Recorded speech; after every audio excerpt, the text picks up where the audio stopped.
恥ずかしくないんですか？え、何が？全然。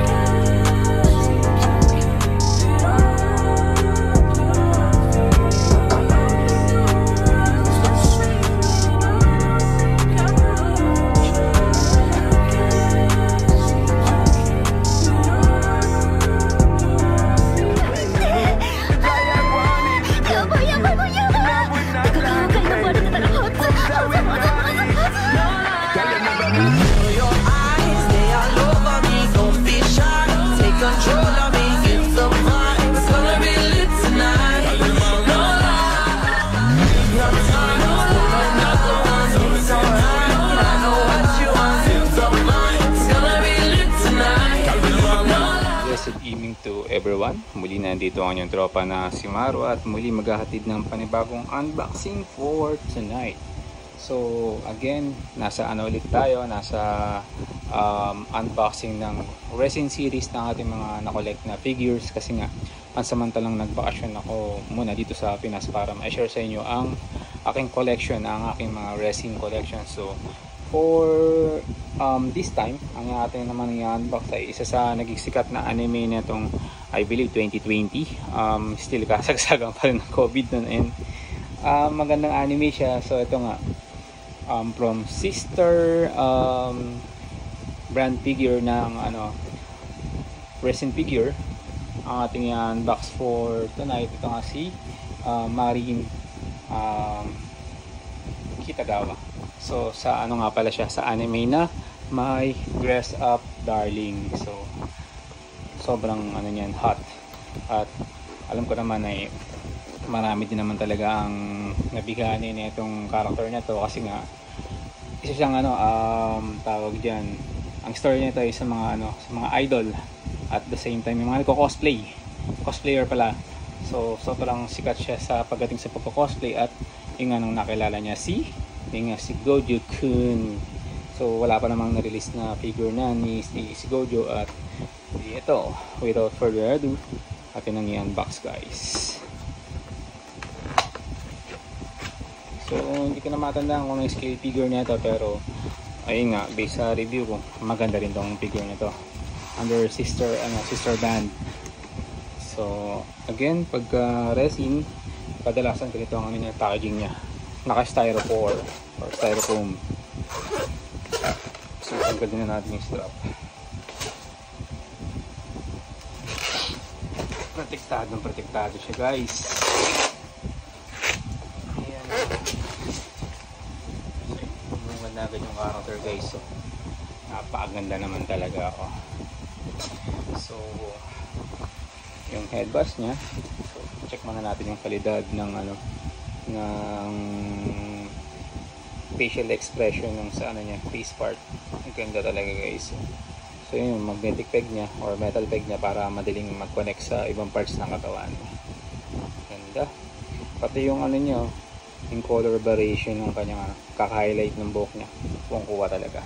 So naka pala siya dito, yung again, ingat nga pala sa nito, guys. So matalas yung mga ganitong parts. At the same time, ingatan din na wag mabali, kasi nga sayang naman pag nabalian ng parts. Naka school uniform pala siya dito. So I believe lang tabali sa anime, season 1 pa lang. Ay grabe naman talaga, guys. So hot. Gaya ng init dito sa Pinas ngayon, 40 plus ang index. So ang stand, ang ganda ng stand, guys. So medyo din niya solid. Oh, meron sa ilalim na para hindi siya madulas. Ang ganda na stand. And other accessories, ito nga yung kanyang bag. Ang ganda rin, oh. Ang ganda rin ng color scheme, grabe. Yung peg niya, bali nakapatong na siya sa stand, bali. Huwag ko pati yung yung keychain. Ang ganda ng pink. So other parts, yung ngayong kamay, malamang di palalagpasin ang ganda ng neto, guys. Yung sa syempre, Cutix. Kasi nga feminine to ating ano, yung character, si Marin. Kumbaga, Kikay. Kung tuturing na rin. So, kasama na yung ano, left and right hand ng figure itself. Talaga. Grabe, tingnan na naman. Oh. Grabe. Grabing scope naman yun. Oh. Pati Cutix yun. So, again, no, naka-magnetic peg to guys. Assemble na natin. Alam ko ganyan yan eh. Oo, diba? Dikit agad. So, yung isa, parang Voltis 5 na. So, sa hair peg, grabe. Ang ganda.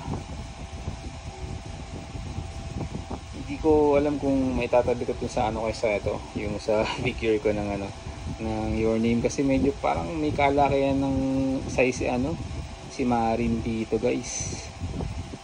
Grabe. Wow. So sa ano, sa stand, pasok agad to.